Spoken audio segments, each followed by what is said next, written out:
and start the recording now. So welcome to Changing Tides, Building Flood Resilience. My name is Sydney Howlett, and I'm actually tuning in today from Ontario. I am a former Ontario teacher. I taught elementary, a combination of English, core French, and French immersion for kindergarten to grade 8. Throughout my teaching, I focused primarily on inquiry-based learning, deep learning with an environmental lens, and including coding and robotics into the classroom. Now I have the great pleasure of working for an organization called GreenLearning. GreenLearning is a national not-for-profit organization that creates free online education programs about energy, climate change, and the green economy. Today, I'm going to be going through one of our climate change education programs, but we do have a number and I'll highlight them all at the end. So if you do have questions about those, feel free to let me know and we can dive a little bit more into those. Our mission here at GreenLearning is to engage and empower students to create a positive change for our world. I'm joined today by my colleague, Adriana. She is tuning in from Alberta today, and she is our program coordinator. So she is responsible for ensuring that all of our resources are up to date and looking fantastic so that they're as easy to use as possible for you folks, among other many tasks that she covers. My role with GreenLearning is I'm the engagement manager. So I actually support educators across Canada in implementing these programs and adapting these lessons to be suitable for their specific needs. I also help complete challenges, which I'll talk a little bit more about later. So the first question I want to ask is to get to know you folks a little bit more. So you know a little bit about us and who we are. So we want to kind of know who's in the room. I see a few folks have just joined us, so welcome. So I want to know what grade or subject you teach, and are you teaching in person, blended, or online? So this will help me just give you specific tips to your either specific grade or how you're learning, if there's specific curriculum expectations that you're looking to connect with this program, or if you have specific needs that you're hoping to get out of this session, feel free to let me know in the chat. That'll help direct the session. We do have a fairly small group here today, which is really awesome because we can get lots of discussion going and make things really specific to you folks. Adriana, if you don't mind just dropping in the chat again the digital handout for the folks who just joined. All the links I'm going to be going through today are in the digital handout, including some additional resources that are specific to your region in BC. So I encourage you to download that resource either to your computer or onto your Google Drive. You won't be able to edit the shared document there, but once you download it, you can edit that document, highlight activities that you really want to use in your class, make notes on strategies of implementing them, and just use it as you feel fit. If there are activities that you think don't apply to your students, feel free to erase those from the digital handout. This should really be specific to you. Okay, so we'll move on. And if you decide later that you want to add your information into the chat, feel free to do that. So I like to start off all of my sessions with a land acknowledgement. As a settler, it's important that we honor the traditional territory and land that we live and occupy on. So as I mentioned, I'm tuning in from Ontario. I'm located just west of Toronto in Kitchener-Waterloo, and that's located on the Haldimand Tract, which is actually land that was promised to the Six Nations people. It's the traditional territory of the Attawandaron, Anishtabeg, and Haudenosaunee people. So if you don't know what traditional land you sit on, I encourage you to find that out and bring that in as part of your conversation when you're talking about climate change with your students as well. Okay, so what are we here to learn today? So by the end of the session, I'm hoping that you will understand the types and causes of flooding. You will have identified a range of lessons and activities for teaching your students about flooding and extreme weather, and that you'll feel confident that if you would like to complete the Flood Ed Challenge, which is building flood resilience for your school, that you're able to do so. Okay, so I'm actually going to be going through the program in the website. So if you wanted to follow along, you're welcome to. The reason I'm doing that is so that later on, when it comes time for you to access these resources, you're able to navigate the website on your own. Before I dive into that, I just want to talk about the types of flooding and get an idea of where you're all coming from. So I know you're all from the Surrey area, which is located on the coast, but also near a river. So there is a number of different flood risks that you folks are at risk of. So Oh, I've lied. I'm going to start out with talking a little bit about the Green Learning programs in general. So all of our programs, we have over 150 programs, resources, and tools on our website.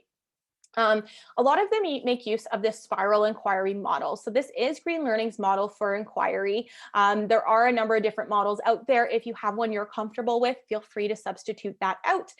The way it's set up is fairly simple. So it starts with a spark inquiry. So that's the minds on, where we're getting students excited about flooding or any topic in general. So that might be a book. So for example, Eric Walters has a great book that's suitable for 6-7 called Safest Houses. So that's Eric Walters, Safest Houses. Maybe Adriana, if you don't mind just writing that in the chat for folks. That's a great spark activity where it's actually looking at a past flood here in Canada, but it's written as a novel. So that can be a great entry point for talking about flooding or climate change with your students. Some great, you can also use facts, questions, videos, whatever you have available to you as a spark to get students interested. One question that you might ask, and I'll ask you folks, and feel free to put this in the chat, is what is the most common natural disaster in Canada? If you know, hint, hint, what session are we in? So it is flooding. Flooding is the most common natural disaster in Canada. Thank you, Stephanie. So that can be even an entry point for your students to understand, just to get them thinking about, wow, there's actually a really big impact that flooding has, even if it maybe hasn't impacted me personally in the past. Through them, they go through the very similar to a science inquiry. So they create a plan and they hypothesize. So maybe they're wondering why Canada is so prone to flooding, or why the world is so prone to flooding, and why this has only become the most common natural disaster in the last 20 years.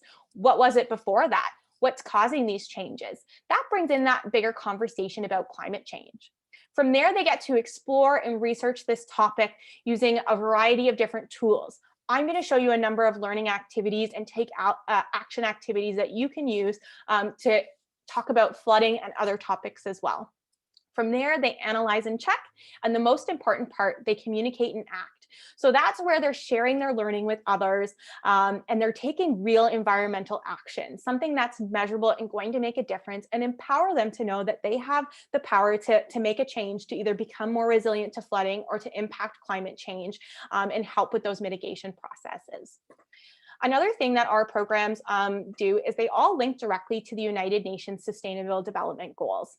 So these are 17 goals that are essentially a blueprint for creating a more sustainable community world, both for people and the environment. Specifically, the Flood Ed program is designed for students grade 4 to 12, and it connects best to number 6, clean water and sanitation. Number 11, sustainable cities and communities, sorry. And of course, number 13, climate action. It does connect to a number of different areas, such as life below water, life on land, and you can actually explore all of these goals right within the UN SDG website, which is linked on the digital handout. So if you want more information specifically on one of these areas, go and look there. They also have resources on current events. So if you're looking for news articles to maybe even connect to your language arts program, that's a great place to start. Also, some great spark activities that can come from that information. So now I'm going to get into the types of flooding. So the first type of flooding is river floods. So that's essentially an overflow of water onto surrounding banks, shores, neighboring land from rivers or lakes or streams due to an increase in water level. So this can be for a number of reasons, sometimes rain, snow melt, a variety of reasons. Are there any of you folks who are located close to the Fraser River or any river that is a flood concern for you folks? Potentially. We'll get into the Fraser River a little bit later, but this is a very common type of flooding. Then we have flash floods. So this is usually extreme rainfall where the rain is falling so much that there's actually no time or capacity for it to be drained through the drainage system. Flash floods can be really dangerous because they combine high water with fast moving water, which means that cars are at risk, environmental things such as animals and habitats are also at risk. So that's flash floods. Then we have coastal floods, and as a coastal community, this is probably one of your biggest concerns other than river flooding, is the rise in sea temperature or sea level and the flooding that can result from there, which also can lead to storm surges. So that's where the weather is actually causing winds and waves to wash onto shore. So you folks out in BC are actually at risk of quite a few different types of flood. Here in Ontario, we're also at risk of inland flooding. So this is a result of moderate precipitation that continues over a number of days, and very similar to flash floods, there's just nowhere for that water to go, whether that's because of the permeability of the surface, the drainage system, or a number of other factors, which we'll get into a little bit later in the learning activities. So now I'm going to go over to our Flood Ed program. And again, this link is in your digital handout. So this is just greenlearning.ca/flooded. This is the homepage for our program. So this program is all about climate action and extreme weather and becoming more resilient to these things. The program is divided up into two sections. The first is learning activities, and the second is take action activities. I'm going to be going through both of them here with you today. And I encourage you, as I go through them, on your digital handout, make notes, highlight the activities you want to come back to, and erase anything that isn't relevant to your students, whether because you don't feel it fits your grade or you already have that covered in your learning plan. There are a number of additional resources here as well that I'll go through, and some backgrounders. So if I just went through the types of flooding and that's all completely new information for you, that's okay. All of the information that I got from that is all from our Flood Ed backgrounder.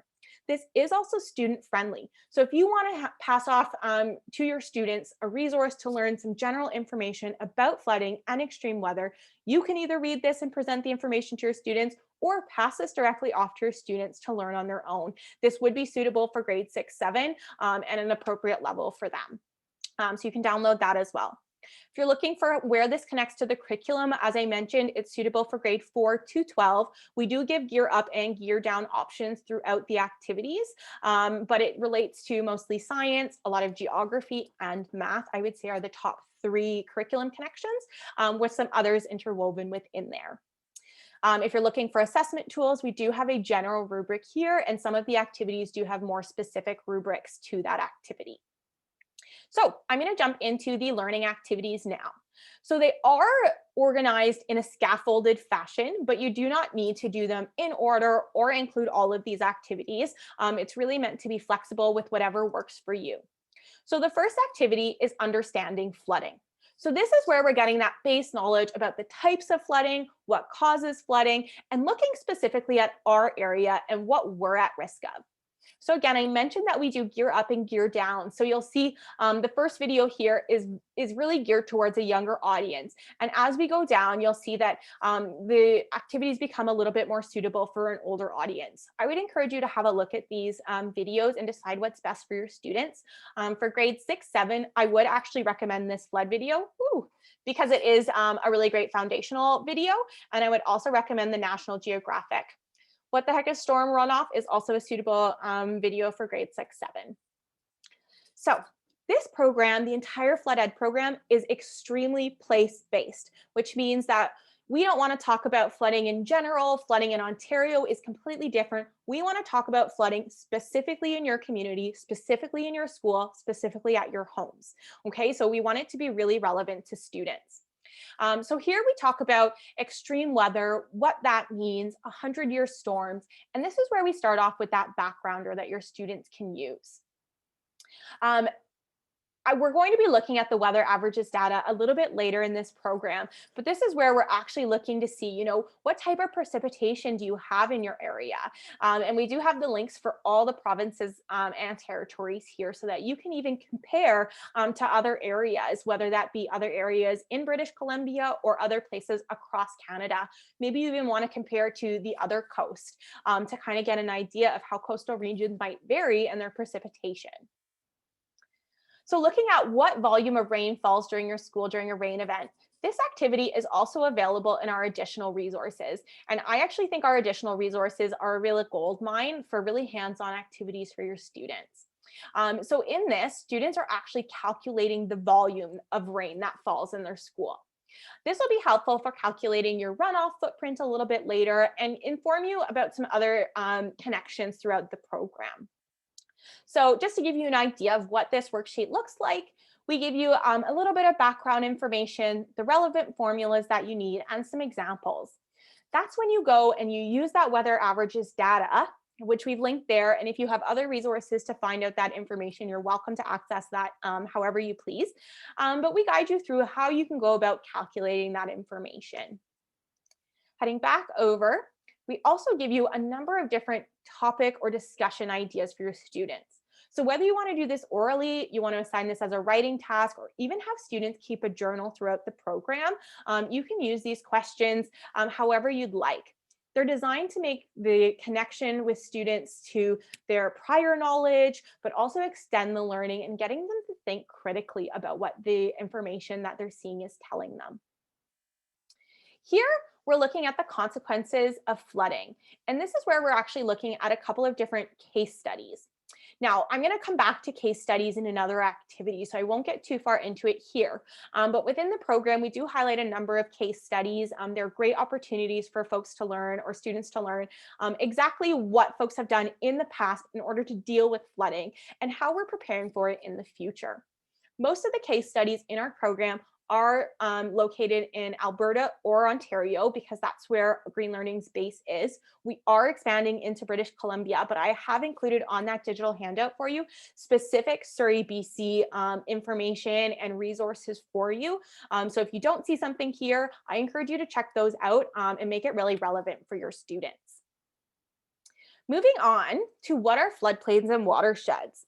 So this is an important factor for your students to understand the difference of what these are and where they're located. So for example, you can actually open up the map here and look at different floodplains and watersheds. So if you go ahead and look up Surrey, BC, you can see here I've already done that. And this link is within the program and on your digital handout. You can see that you are in a watershed that goes downstream into the ocean. So that means any additional rain or water that falls on this land drains directly into the ocean. Here in Ontario, I'm located near the Great Lakes. So that's often where my water gets drained to. You are also located on a floodplain. You are a coastal area, so you are highly at risk of flooding. So that's information that you can talk about with your students. Again, we walk you through exactly what all of this means. Both of these videos, I would say, are suitable for your grade 6, 7 students, and I would watch them both. Whether you want to start off with one and do an entire activity around that, or you want to show them both at the same time, is completely up to you. If you want to leave this activity, for example, for a supply teacher, you can also download it in PDF form so that it's really easy. They don't have to worry about going to a separate link. It could even be printed out.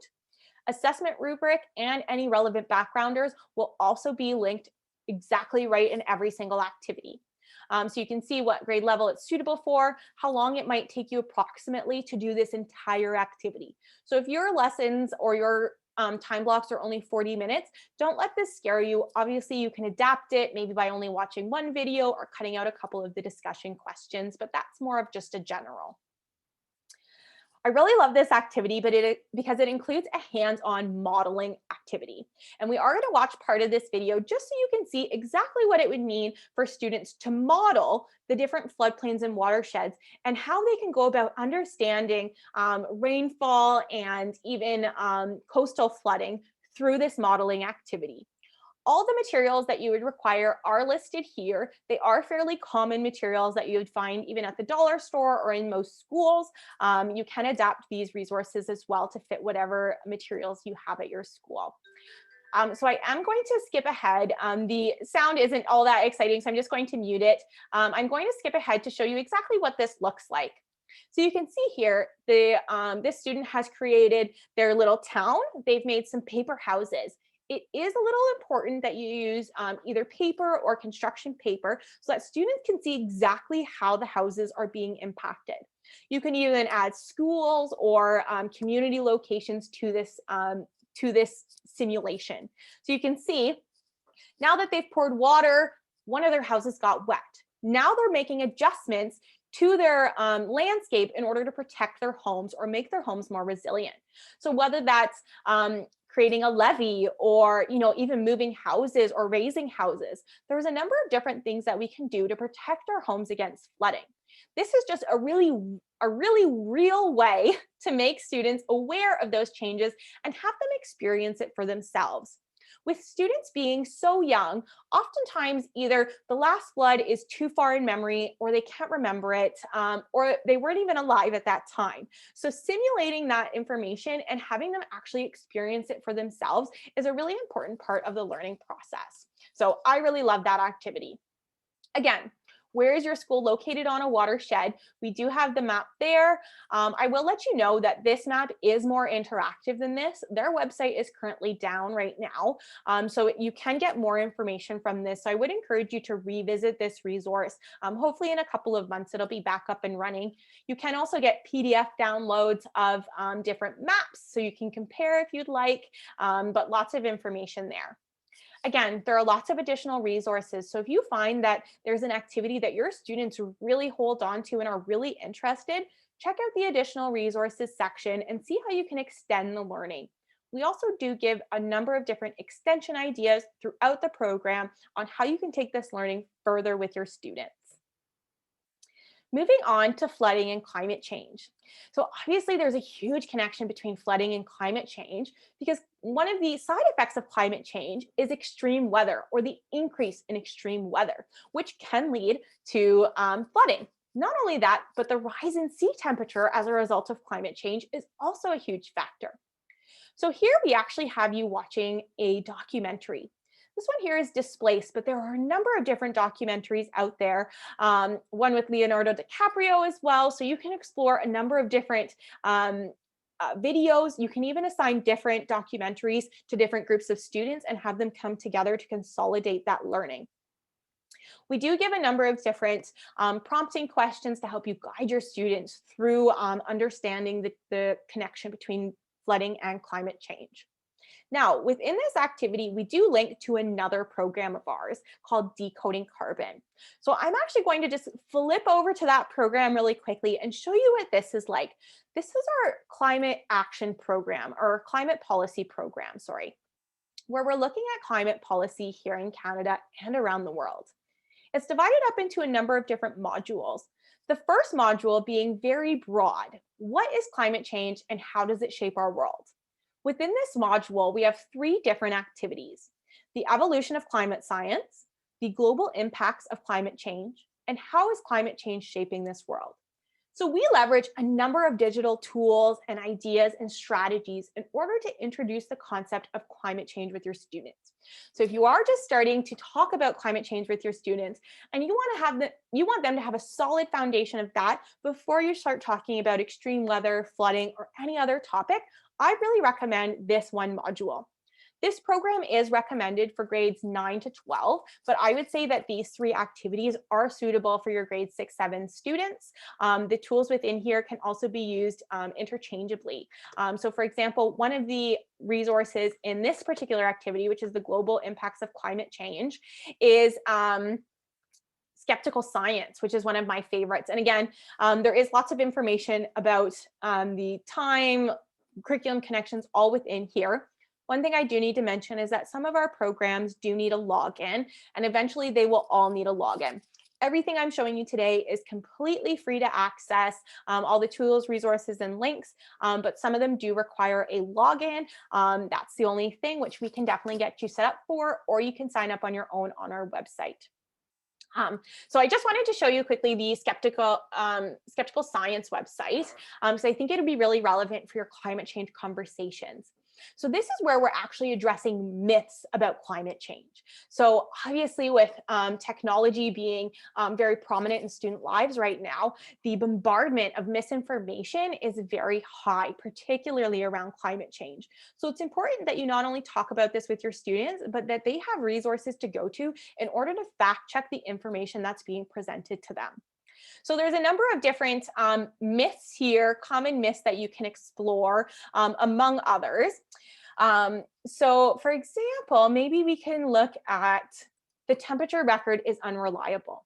So when we're talking about extreme weather, this is something that's going to come up. So how long have we been recording temperature? How can we make sure that that's accurate? That's also part of this activity in Decoding Carbon, where we actually look at a timeline of climate science. When did we start recording this information? You know, when did the IPCC form, and what have they done since? What I really love about this site is that it's done by level. So if your students are just getting introduced to climate change, give them the basic information. As they become more familiar, you can get the more advanced or intermediate information. This is all based on facts. So all of this information is just science facts in order to explain these different changes and occurrences. So I apologize, I didn't put this on your handout, but maybe Andriana can drop that in the chat for you if you want to check this link out, or you can head over to our Decoding Carbon program. As I mentioned, it is in the second activity, which is called not global impacts of climate change. It is called, let me just find that. I believe it was the evolution of climate science. Oh, no, it was global impacts of climate change. I've lied. So it's located right within that activity. So if you want to talk about climate change in general with your students, check out this entire module. So back over to our Flood Ed program and moving on in the activities, going to the Flood Ed mapping tour. So this is a very geography-based activity. And this activity is where students are actually mapping the flooding infrastructure in their community. So you can do this physically. So if you're learning in person and you want to take your students outside on a walk through their community, that's great. If you're learning either in a blended format, online, or you don't have the ability to take your students outside right now, you can also do this activity by Google Street Maps view and take a walk down the virtual road, and you can still participate very actively in this conversation.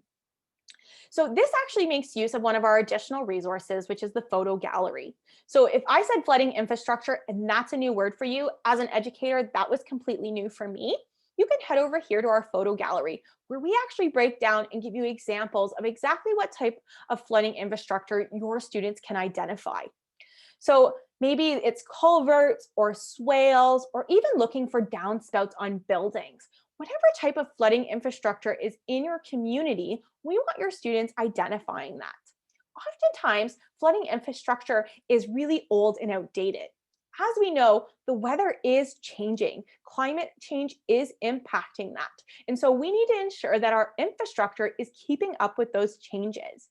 By looking and evaluating this, your students can think critically about maybe where there needs to be more infrastructure or what type of different infrastructure might be needed based on these changes.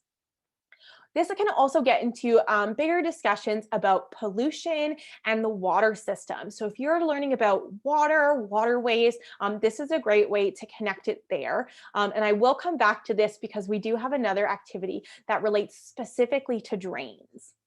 So this is a great activity. Again, you map these on an actual map, whether that be physical or digital, and you analyze the information that way. Again, we do give you information and guidance throughout. So questions to ask your students. So you're not just going out and looking around. We have specific ideas for how you can go about doing this, how you can complete your map. If you want to download the checklist for your students and create the map when you get back from your walk, or you want them doing it simultaneously, again, this program is flexible for what's going to work for you and your students. Moving on to flood risk management awareness. That's a mouthful, but this activity is fabulous because it actually looks at different articles or case studies for flooding specifically in your community. So as you can see here, there are a couple. in your digital handout, I've given you specific case studies. So I'm just going to open up, oh no, where did I put it? Here we go. So one of the documents that I've given you here outlines 3 different case studies that are specific to your region. So whether you're actually in Surrey, BC, or you're in a surrounding community, you can access these different case studies. I recommend that you actually assign different case studies to different groups of students. And again, you bring that learning together. You can not only account for your different case studies within BC, but you can also compare them to different places around Canada or even around the world. We do give some Canadian examples within the program.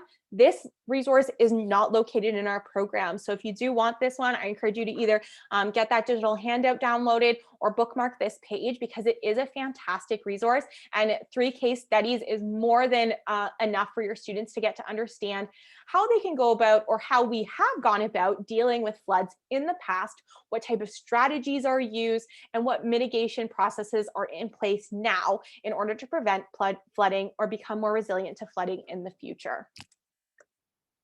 So I'm going to continue on throughout this program. And again, we do give you some ideas on how you can consolidate the learning with your students once you've talked about those case studies with them. So the last learning activity within the program, I apologize, is called Preparing for Flood Resilience. And again, here we have some flood resilience plans examples from Ontario and Calgary. I have within your program given you some specific ones to Surrey, BC. You actually have award-winning strategies for flood resilience. So I do have a video here that I just want to briefly show you. It is very place-based specific. So if you haven't heard about the Surrey Coastal Flood Adaptation Strategy, this will give us a general overview, a really important conversation that we can have with our students. And I'll talk about how we can extend this in a second. So I will turn up the volume, but please do let me know if you're having any issues hearing it. There are communities that will both be inundated by coastal sea rise as well as Fraser River flooding. Basically every year they are at threat of flooding their entire communities. We're past the tipping point. And then what? Well, I think that's the unknown. We don't know. Climate change and sea level rise are impacting coastal communities around the world. The province of British Columbia advises municipalities to plan for 1 meter of sea level rise over the next 80 years. Surrey's coastal floodplain makes up 20% of the city's land base and includes Semiahmoo First Nation, important residential areas, farms and agricultural operations, major infrastructure and transportation corridors, and internationally recognized wildlife and habitat areas.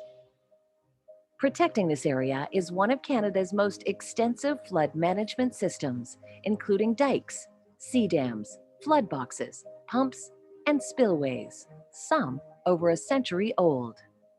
However, with rising sea levels, more frequent storm surges, and increased precipitation, existing flood control measures will not perform in the future.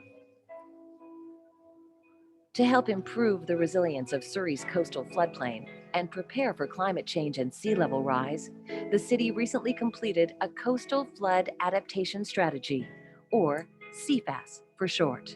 The first program of its kind in Canada, CFAS was a multi-year undertaking that blended a value-based, participatory planning approach with a deep technical component to develop a range of actions to help Surrey's coastal communities become more resilient to the challenges ahead.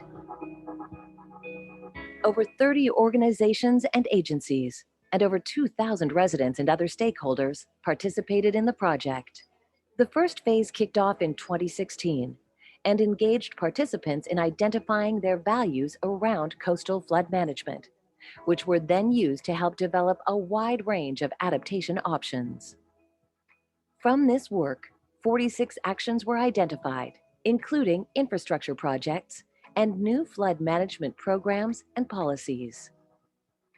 Some of the 46 CFAS actions were prioritized as shorter-term projects to be implemented over the next 10 years, while others will be implemented as conditions warrant over the long term. The longer-term strategic directions for the 3 CFAS planning areas illustrate an 80-year outlook for Surrey's coastal floodplain. These approaches will require more detailed planning in the future. The strategic direction for Mud Bay is to gradually develop new infrastructure and management approaches along the Highway 99 corridor to prepare for increased frequency of flooding. For Crescent Beach, the longer-term planning challenges are even greater. In time, as sea levels continue to rise, an approach will be explored where the shoreline is built up and extended into the sea. At Semiahmoo Bay, we envision the potential raising of some roads in collaboration with Semiahmoo First Nation, the federal government, the City of White Rock, and the City of Surrey. Recognizing the scale of some of the long-term strategic directions, CFAS is taking an adaptive and flexible approach that will be responsive to new climate data, new government policies, and new funding opportunities as they emerge. In spring 2019, the CFAS project received a large $77 million grant from the federal government's Disaster Mitigation Adaptation Fund to support the development of 13 shorter-term projects. To be implemented over the next several years, the investments will help address current flood concerns and align with the long-term CFAS strategic directions. As we start implementing our first CFAS projects, we would like to thank those who have been on the coastal adaptation journey with us. Let's continue to work together in building our resilience and preparing Surrey's coastline for sea level rise by moving from planning to action. Okay, so I have linked this resource in your digital handout for your reference. So you can actually show your students this video, explore, these are all the awards that this strategy has won, explore what the strategy really entails. This is super important for your students because they are going to be the future employees putting these infrastructures into place, putting these policies into place. Not only that, but as they're growing up and they get to the conversation of, either buying a house or deciding on where to live, these conversations are so important for them. And you do have a great strategy outlined here, which I encourage you to explore if you haven't already. Getting your students involved in these conversations and even finding ways that they can be involved in this planning and strategy process. Now, this is a 90-minute session, which is quite long. And so we're about halfway through now. And so I'm going to actually take about a 5-minute bio break. So if you wanted to get up, stretch, get some fresh air, grab a glass of water, I encourage you to do so now. I will put on a 5-minute timer just to let you know when we're going to get back started again. If you do have any questions about what we've heard so far or directions that we can take it in the future, feel free to put those in the chat. I myself am going to take a body break for about 2 minutes, but I will be back to answer those questions in the meantime. But again, a 5-minute break right now. This is just for all of us who need it. If you don't need it, feel free to start exploring the resources that we've already shared, or again, asking any questions that you might have.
Okay, folks, we'll get started in about a minute and a half.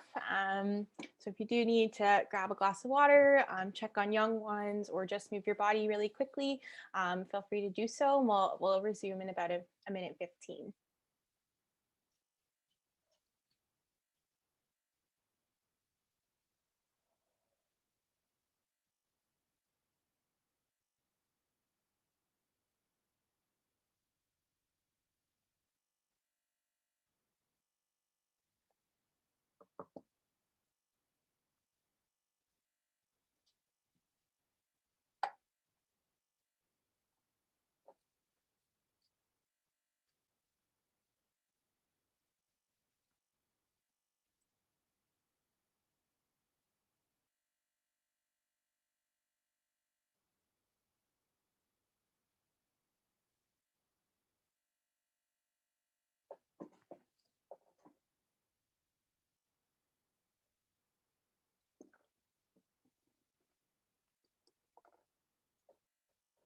Okay, so if you are near your computer and you can hear me, feel free to come on back. I will get started just so we can finish off the workshop. I still do want to give you some time at the end, and I'm going to pause it right before it hits 0 because it makes a very obnoxious noise, to ask questions and explore some of the resources.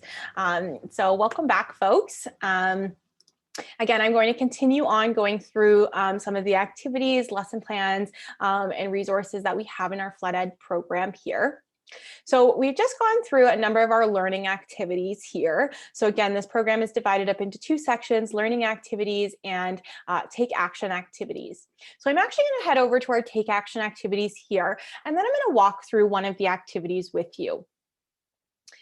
So what do we do about all of this flooding? What can students do once they understand the issue? We have a number of different take action activities that we recommend, but also leave it open for you to explore on your own how to mitigate or protect or become more resilient to flooding. So for example, one great way is to install a rain barrel. As climate is concerned and looking at how we can help the environment, rain barrels are a fantastic opportunity to capture water and conserve water as well. So that's whether you're capturing water off your house or maybe even at your school. This is a great opportunity, and we do give you some step-by-step instructions on how to go about doing this in a school setting and what type of considerations you need to make. Same with planting a tree and building a rain garden. So these actually go into the conversation of the permeability of the soil or the ground. So whether or not rainwater can be absorbed into the ground as it is typically within nature, or whether that water can't be absorbed and runs off, which we call the runoff footprint. So for example, pavements or roads. Rain cannot be absorbed into the pavement, so it either stays on the surface or needs somewhere else to run off to. Whereas a rain garden actually supports the water system by allowing rain to still come through and be absorbed.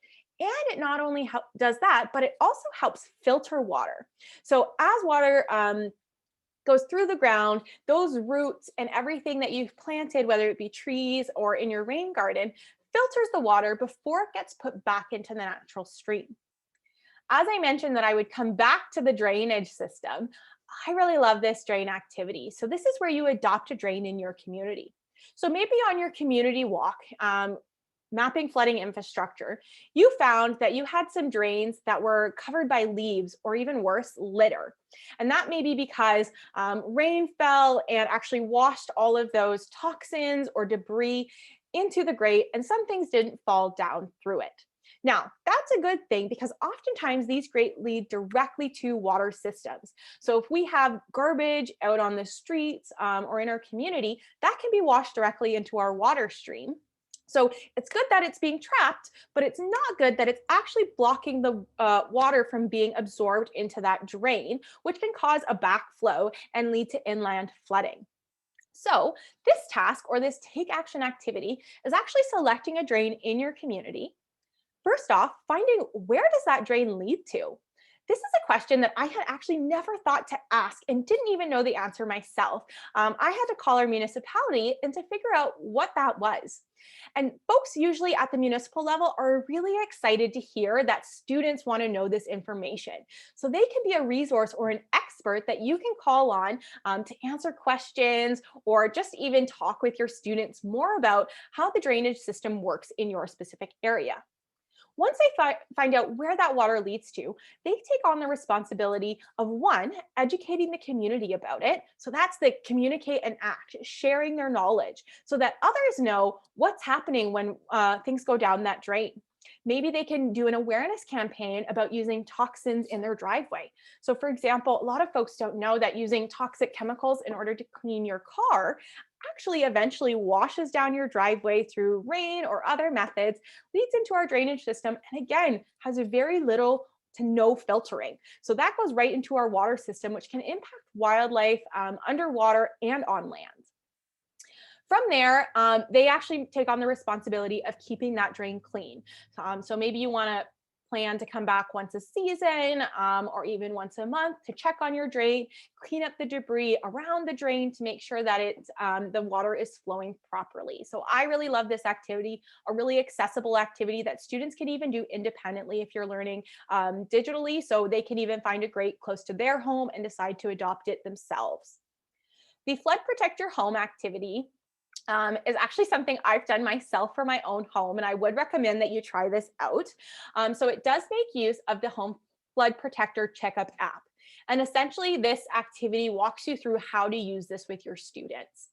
So this is a series of questions, basically a survey that you do answering things about your home, such as, do you have downspouts? How far are they from your home? Do you have any protection on your basement windows? Where is your home located? And then it gives you suggestions on what you can do to improve the flood resiliency of your home. My favorite part about this report is that it actually gives you a breakdown by cost and ability to do it yourself. So it'll tell you right on each task that it suggests you make in order to make your home more resilient to flooding. It'll say whether or not you can do it yourself, whether you need a contractor to do it. It'll tell you the price range. For example, if it'll cost you under $100, maybe it's a free upgrade that you can make, or if it's going to be a more costly improvement so that you can accurately plan for flood resilience. So maybe you want to start off small with a couple things you can do yourself at home. And then maybe later on, you want to do a long-term plan to have a contractor come in and make some adjustments for your home specifically. So you can do this activity yourself. You can do it with your students. You can do it collectively. It really is flexible how you use this resource. The folks at the Intact Center on Climate Adaptation who developed this resource have a ton of other resources as well for specifically for protecting your home. So if you are learning digitally or you want your students to really connect that learning to the home, I would recommend you check them out further. Again, this is all linked right within each activity. And that helps you really decide like what flood risk is my home at and how can I be more resilient to it. So back to our take action activities. I have one more here that I actually do want to open up and show you again. So this is the Home Flood Protector Scavenger Hunt. So this is almost a gear down version of the survey that I just showed you. Designed for younger audiences, I would say that this is a perfect level for grade 6, 7. I would choose this over the last resource that I just showed you for your students. There are some activity sheets, educator resources, and instructions within here as well to guide you through exactly how to do this with your students. Again, you can be flexible and change this up as needed. So this actually takes you outside, looking at your home, looking at the flooding infrastructure, and deciding what you have and what you don't have. So again, we give you exact pictures on what you're looking for. So the first couple of examples are storm drains, which I just talked about. So can you find a storm drain near your house? Is it blocked? Is it free?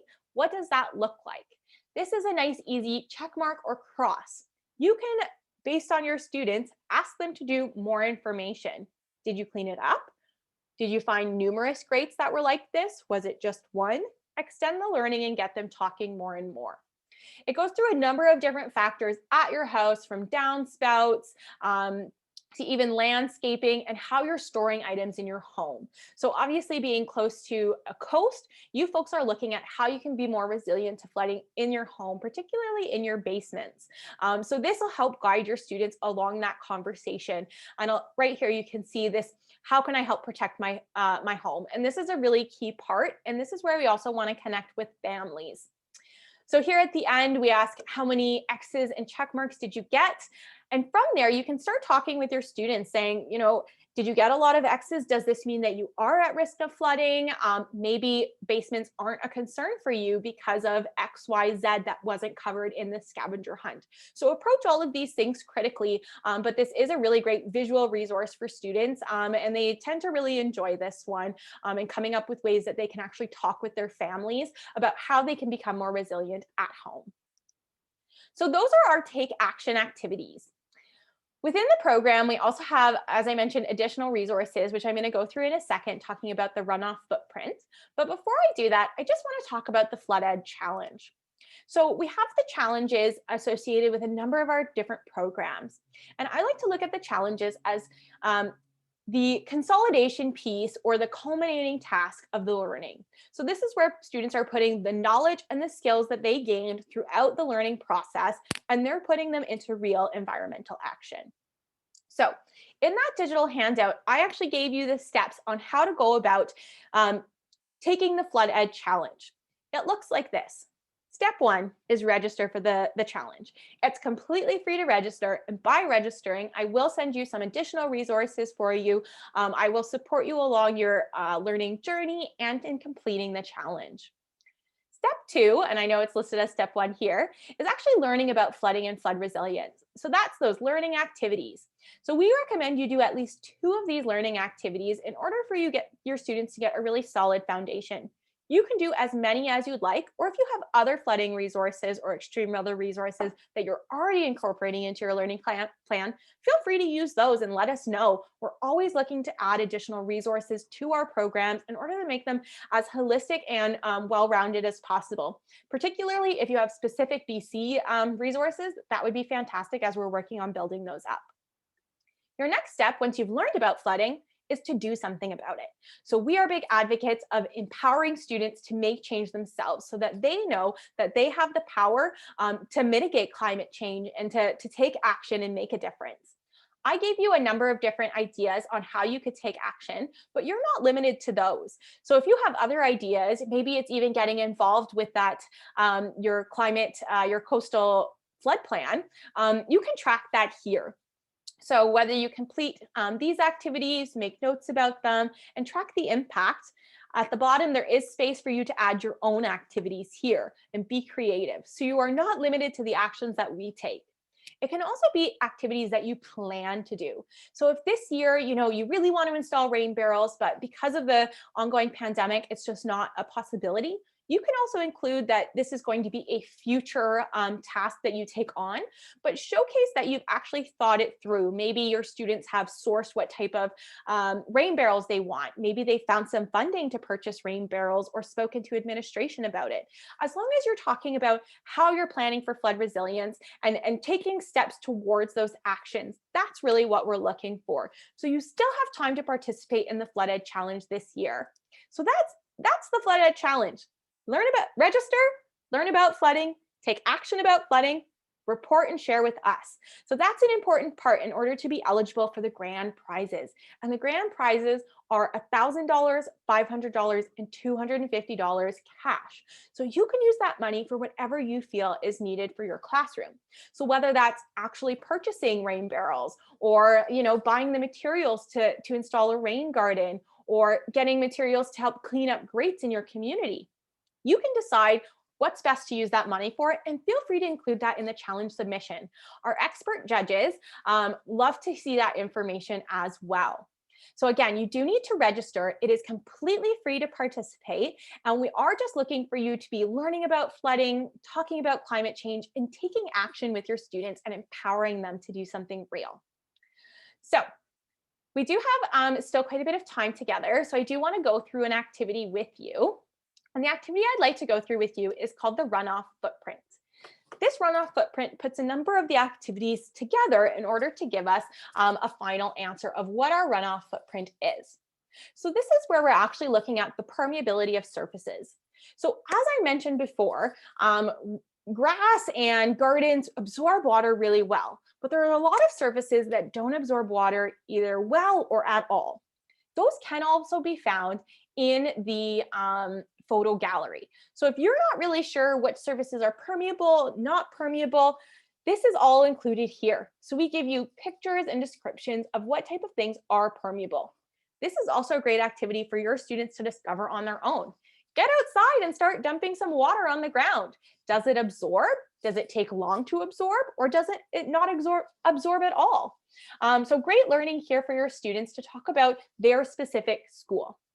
And what we're going to be doing today is actually going through this activity and looking at how we can determine this information. I think I may have closed that tab, and that's okay. I'm just going to head back here. So again, I went to additional resources, the runoff footprint. And one of the reasons I'm showing you this activity is because we do have a runoff footprint calculator in our toolbox here. So we make it super easy to take the information that you can get from your school and put it into your calculator to understand exactly how much water is running off your school. That's going to help tell you more about the flood risk of your school. So if the surface of your school really isn't permeable at all, usually the roofs of your schools are not permeable, rain does not get absorbed into there. If you have an asphalt yard, rain doesn't get absorbed into there. That means that that water needs to find somewhere else to go. So if you have an extreme rain event, that rain can really build up. Do you have the grates or infrastructure in place to handle that? How could you maybe transition towards more permeable surfaces in order to improve your runoff footprint? So I'm going to do this with you together. And maybe, I know there's two of you here in this session today, maybe we can pick one of your specific schools and we can actually determine the runoff footprint of your school.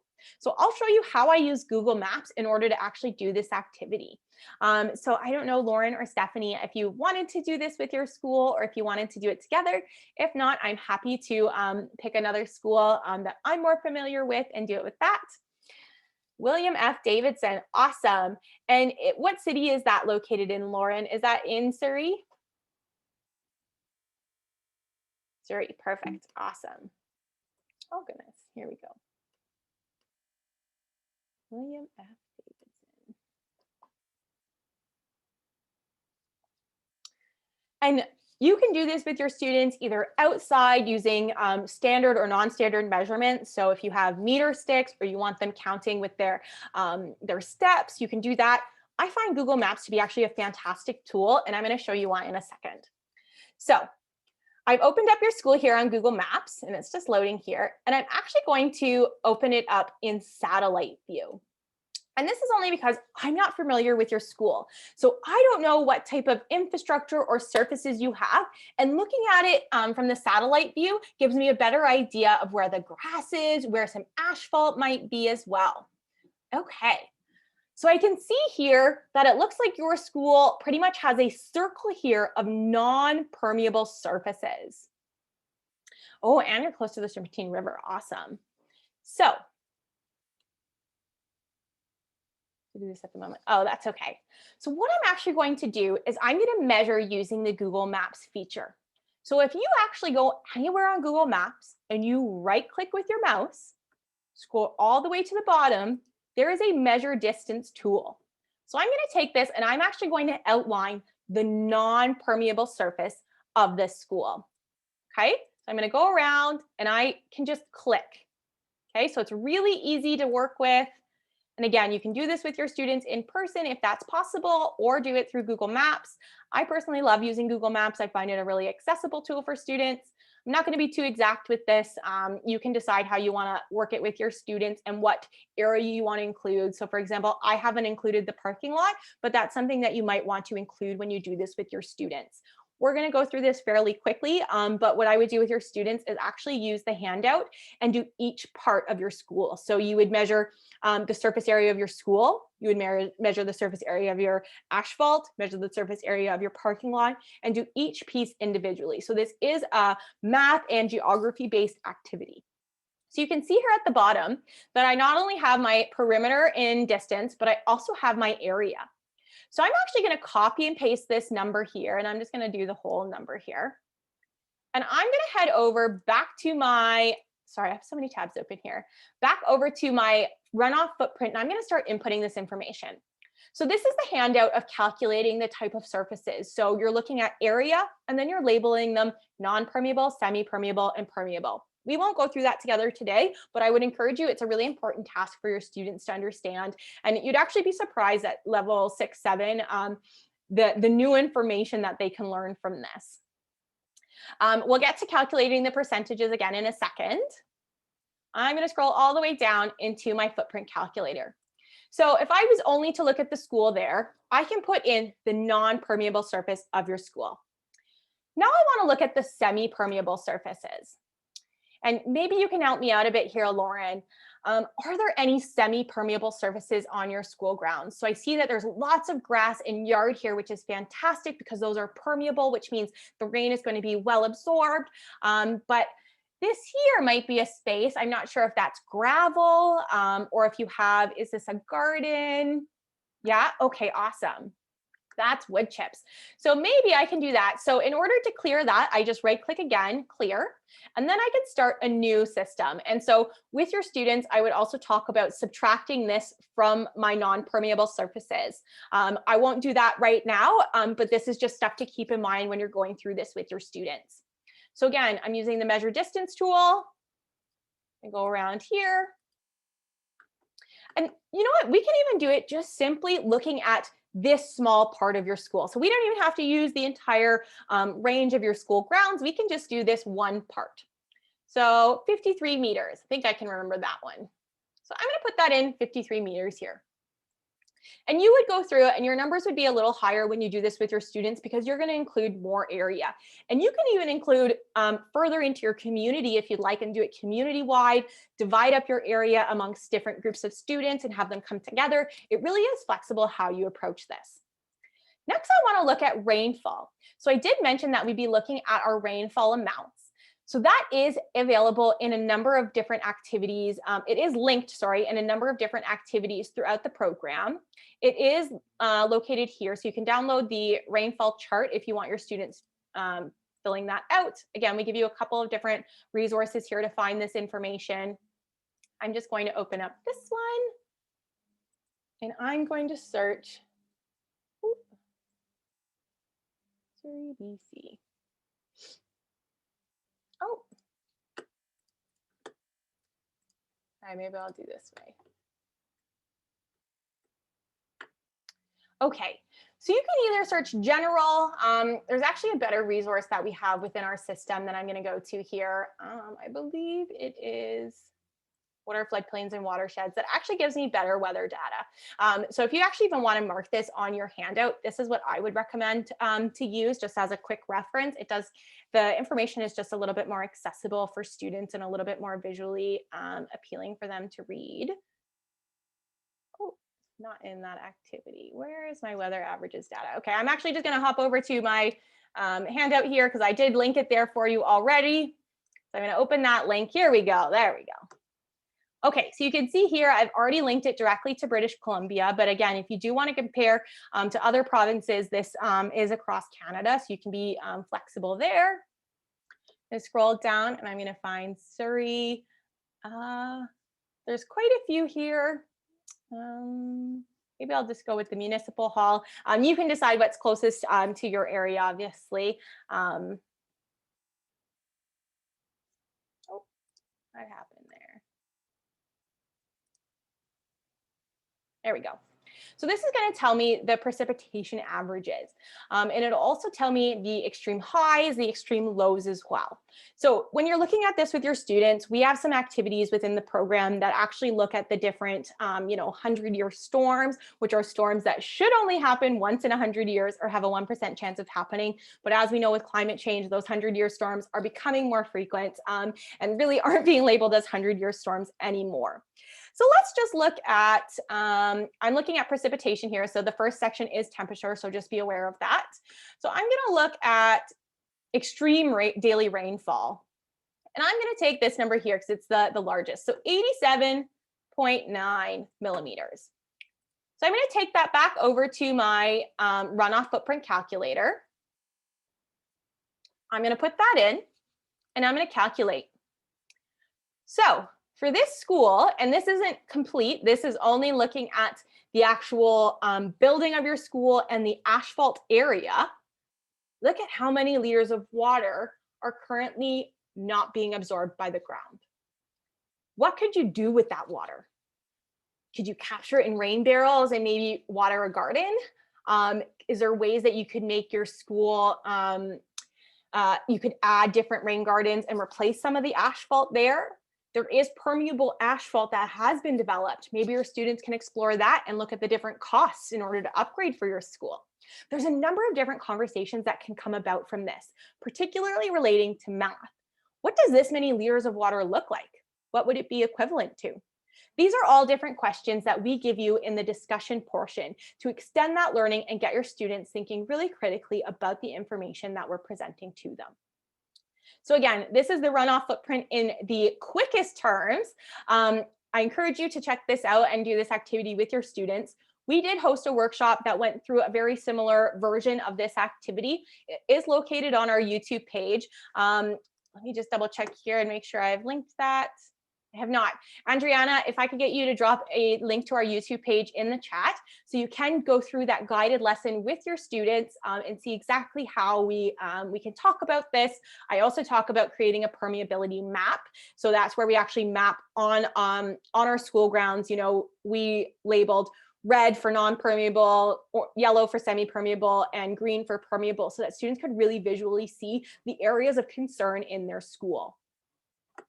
So I've talked a lot about flooding infrastructure, and climate change in general. We also have a number of different programs that interrelate with this program. So all of our programs overlap. I did already mention the Decoding Carbon program. I'm now just going to talk about a couple other activities or programs that we have that you can use in order to either supplement what you're learning about flood resilience or supplement in your just general learning plans. So I'm actually going to head over to our challenge page. So this is from our main page, greenlearning.ca. You can access all of this information. Again, this is all free. You do need a login to access the teacher resources, but it's completely free. And once you have access, you'll have access moving forward to any new resources that we develop or release. So if your students maybe, I know that there's a lot of flood resilience going on in Surrey, BC. So if maybe you've done all you feel that you can or all that your students are capable of, and you're looking to take action in other ways, we can talk about how students can take action for climate change in general. How can we help mitigate the impacts of climate change and help either, reduce those extreme weather events, reduce the sea level rise in a more general sense? We have programs to help you there. The first program I want to talk about is our Energy Revealed program. So Energy Revealed is all about energy conservation and climate action. So this is where we're specifically looking at the energy use of your school or of your home. So again, very place-based and relevant to your students.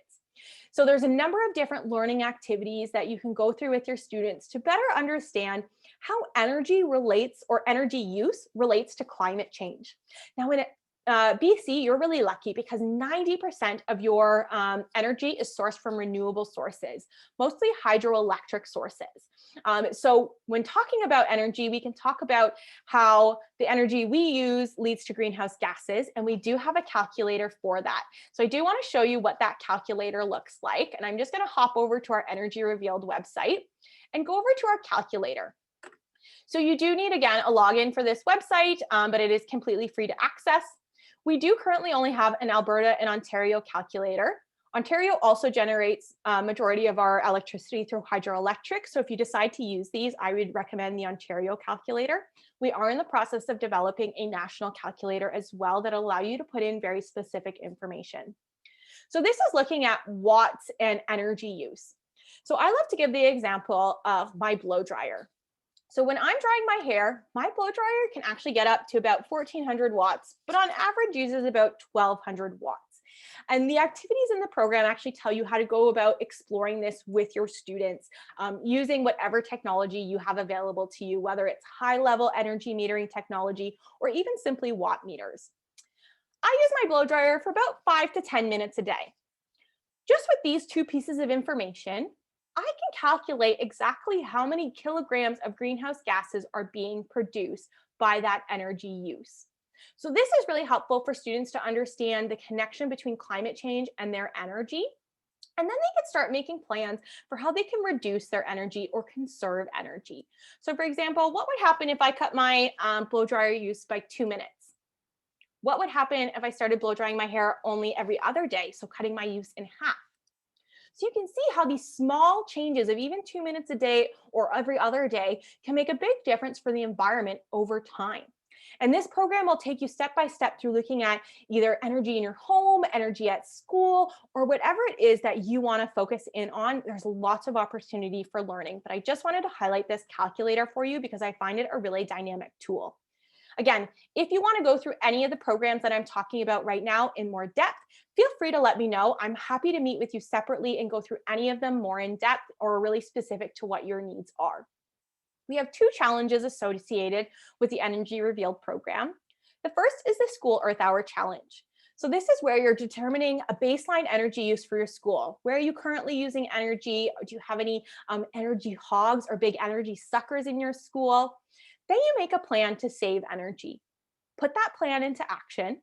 Track your impact, whether that be through calculator, looking at the bills of your school, or a number of different ways, which we do outline within the program. Submit that back to us, and you have a chance again to win $1,500 or $250. And that's true for all of our challenges. You can also participate in multiple challenges. So if you want to participate in both the Flood Ed Challenge and the School Earth Hour Challenge, you can do that. If you've already hosted a School Earth Hour at your school, you can still participate and submit for those prizes. I encourage you to do so. The deadline's not until May 21st, so you do have another 2 weeks in order to get your submission in, and you do have a chance to win some really awesome cash prizes and get recognized for the work that you're doing.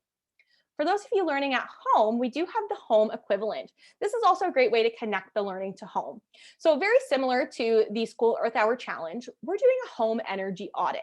And kind of like the scavenger hunt, the Flood Ed scavenger hunt around your home, we're doing a scavenger hunt for energy. So for example, counting up all the LED or incandescent or CFL light bulbs in our home. From there, we guide students through interpreting this information, creating an energy savings plan, and putting that into action. Again, submit it for a prize. We've already gone through the Decoding Carbon Challenge, but if you want to get more into policy, even flooding policy, specifically in Surrey, which I did link in that handout, you can talk about decoding carbon and really get into what makes a good climate policy. How can students go about talking about climate policy, whether that be with their family, their peers, or even political figures? Encouraging them to reach out to those folks can be really, really empowering for students. We've talked in depth about the Flood Ed Challenge, so I hope you're familiar with that one. Green Energy is our renewable energy program. So as I mentioned, in BC, you use mostly hydroelectric energy. And actually 90% of your energy is sourced from renewable sources, mostly hydroelectric and a little bit of wind energy. So if you want to start talking with your students about how even this water that you're talking about with flooding is related to energy, check out our hydroelectric generator. We have 7 different modules within our renewable energy program that you can explore, that each explore a different type of renewable energy or clean energy source. So we have electric vehicles. So if maybe your community is transitioning to electric vehicles, installing that infrastructure, you can do that. The penny battery and flywheel are for energy storage. The solar oven is our most popular, also can be used with renewable or recyclable materials to build a solar oven and actually cook something in that solar oven to better understand thermal energy. The wind turbine, again, the second highest used renewable resource in BC. And we do give you exactly construction plans, backgrounders that you can give right to your students. And these are extremely suitable for grade 6, 7. The hydroelectric generator, which I mentioned, and a biogas generator. So using biofuel in order to create energy. So those are essentially our programs. We do have a brand new program. It is for a bit of a higher level audience than you folks. So it is designed for grades 9 to 12. It's Eco 360 and looks at the circular economy. Specifically, our first module looks at plastics. There are quite a few connections in grades 7 and 8. It doesn't go down to grade 6, so it is a little bit higher level. Very chemistry-based, science-based program looking at plastics and the environment. environment. You may have heard of the new documentary Seaspiracy that's been out. So if your students are talking about that and curious about it, that's a great entry point or spark into this larger conversation about how plastics are impacting climate, and what we can do to mitigate those issues and reduce our plastic waste. Again, there is a challenge here. So you can create an innovation plan. So that's where you're either coming up with a good, a service, or even a business that uses a circular economy model. So that means that we're not creating any waste. Everything that we take from the environment is either kept circulating in the economy, either by reusing or recycling it, or it goes back into the environment somehow.